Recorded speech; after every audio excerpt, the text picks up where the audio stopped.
खैर कोविड पे किसके कितने आंकड़े थे, महाराष्ट्र में कितनी मौतें हुई, इस पे एक अलग से एक लंबी डिबेट कर सकते हैं। लेकिन मैं एक फोकस करना चाहती हूं जो गुजरात हाईकोर्ट में एक जजमेंट आया है, उसको लेकर के ऑब्वियसली आपने विंडिकेशन क्लेम किया है और वो सही भी है, लेकिन उस पे भी सवाल उठ रहे हैं। मैं जिन दर्शकों को पता नहीं है उनके रेफरेंस के लिए बता दूं कि गुजरात कोर्ट ने क्या बोला।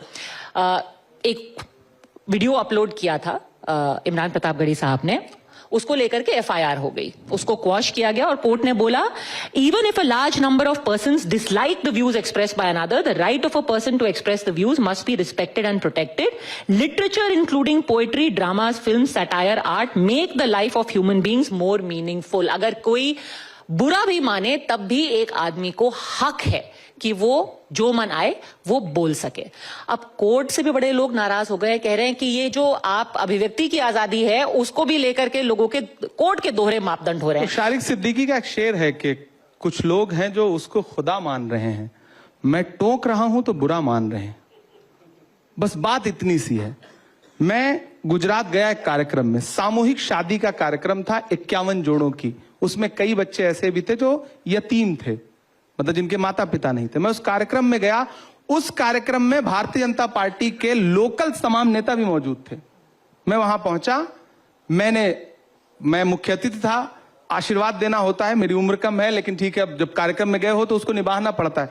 मैंने आशीर्वाद दिया, लोगों से मिला जुला, एक विजुअल आया जिसमें लोग स्वागत में फूल बरसा रहे हैं और मैं लोगों के बीच में आ रहा हूं। मैं लौट के आ गया तो सोशल मीडिया के लिए बहुत सारे लोग आजकल इंस्टाग्राम पे रील चलती हैं तो वो गाना फिट करते हैं, म्यूजिक लगाते हैं। मैं शायर हूं तो कोशिश करता हूं कि अच्छी पोएट्री जो है वो लोगों के बीच में जाए। एक पोएट्री जो वहां पढ़ी भी नहीं गई, 4 दिन 5 दिन बाद मेरे इंस्टाग्राम पे और ट्विटर पे उसी विजुअल पे एक पोएट्री लगा करके, जो मैंने लिखी भी नहीं है, कोई और गा रहा है उसको, वो पोएट्री लगा करके पोस्ट कर दी गई और उस पे एफआईआर की गई और यह कहा गया कि यहां पे अशांति फैल सकती थी। जो चीज गुजरात में जामनगर में पढ़ी ही नहीं गई। मतलब आप पुलिस किस तरह टूल की तरह काम कर रही है। और मुझे तो हैरत होती है, मैं तो मतलब कई राज्यों के मुख्यमंत्रियों को, भारतीय जनता पार्टी शासित जो राज्य हैं, मैं तो चाहता हूं कि उनको थोड़ा, उनके यहां कुछ आर्ट और लिटरेचर से जुड़े हुए लोग भर्ती किए जाएं। पार्टी में भी थोड़ा साहित्य संगीत समझने वाले लोग भर्ती किए जाएं, जिन्हें अर्थ समझ में आए कविता का। मतलब एकदम सामान्य सी कविता है जिसमें ना कोई नाम लिया जा रहा है। ऐ खून के प्यासो बात सुनो, गर हक की लड़ाई जुल्म सही, हम जुल्म से इश्क निभा देंगे। गर गिरिया आतिशे खतरा है, हम उससे भी इश्क निभा देंगे। गर लाश हमारे अपनों की खतरा है तुम्हारी मसनद को, तो उस रब की कसम हंसते हंसते अपनी लाशें दफना देंगे, हम जुल्म से इश्क निभा देंगे।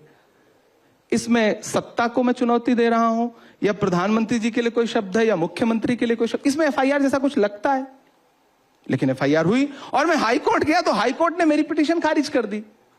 फिर मजबूरन मैं सांसद हूं, मेरे जैसे व्यक्ति को अगर न्याय पाने के लिए देश की सुप्रीम अदालत तक आना पड़ता है, तो आप बताइए इस देश में कितने आम लोग हैं जिनके ऊपर पुलिस प्रताड़ना के हजारों केसेस दर्ज हैं और उस पर कोई बात तक नहीं कर रहा है, उनके पास वकील करने का पैसा नहीं है। इस पे सच में देश में बड़ी बहस की जरूरत है। और जिस दिन मुझे देश की पार्लियामेंट में मौका मिला, मैं पार्लियामेंट में इस मुद्दे को बहुत मुखरता से उठाऊंगा और मेरा मानना है कि इस देश में पुलिस रिफॉर्म पे एक बहुत बड़ी डिबेट होनी चाहिए, जरूरत है इस चीज की। ठीक है, एक छोटा सा सवाल क्योंकि शुरू किया था, इसको लेकर के बहस किस चीज की हुई कि उमेश कोले को क्यों ये अभिव्यक्ति की आजादी नहीं थी? सबको होनी चाहिए, पर उन्होंने तो जान गंवा दी ना, क्योंकि उन्होंने सिर्फ आई सपोर्ट का व्हाट्सएप स्टेटस लगाया। ऐसे बहुत सारे लोग किसी एक राज्य में नहीं, मैं यहां नेता बन के बात नहीं कर रहा हूं, सारे राज्यों में बहुतायत में ऐसा हुआ है कि अभिव्यक्ति की स्वतंत्रता, देखिए अभिव्यक्ति का, आप किसी धर्म को गाली मत दीजिए, लेकिन सत्ता को चुनौती देना धर्म नहीं है। और सत्ता और सत्ताधीश का मतलब ना वो किसी धर्म का देवदूत है ना पैगंबर है। सत्ता के शीर्ष पे बैठे हुए हर व्यक्ति को हर दौर में चुनौती दी जाएगी, हर दौर में बोला जाएगा, हर दौर में उसकी आलोचना की जाएगी। अभिव्यक्ति की आजादी के मायने ये हैं और इसमें अगर कोई भी सरकार किसी को प्रताड़ित कर रही है तो मुझे लगता है कि वो गलत है। वो किसी की भी सरकार हो, वो मेरी भी हो या भारतीय जनता पार्टी की हो, लेकिन पिछले 10 साल में जितने केसेज आपको दिखेंगे, चाहे वो साहित्यकार हो, चित्रकार हो, कलाकार हो, कॉमेडियन हो या फिर पत्रकार हो, मैं पत्रकारों की भी बात करूंगा। मिड डे मील की खबर चलाने वाला मिर्जापुर का वो पत्रकार जेल काट के लौटा। इसी चंदौसी में एक मंत्री महोदया को एक पत्रकार का सवाल इतना नागवार गुजरा कि उसको जेल भिजवा दिया। ऐसे कई उदाहरण हैं। याद होगा हाथरस में कवरेज करने के लिए आप ही तमाम चैनलों की महिला पत्रकार गई थी, तो पुलिस ने जो बाड़बंदी की थी उसके विजुअल बहुत शर्मनाक थे। ऐसा नहीं होना चाहिए। ठीक है इमरान साहब, आपने कहा है कि आगे किस दिशा में कांग्रेस की राजनीति जाती है वो आप जैसे युवा नेताओं के हाथ में है। We wish you the very best of luck for it. Thank you. Thank you very much.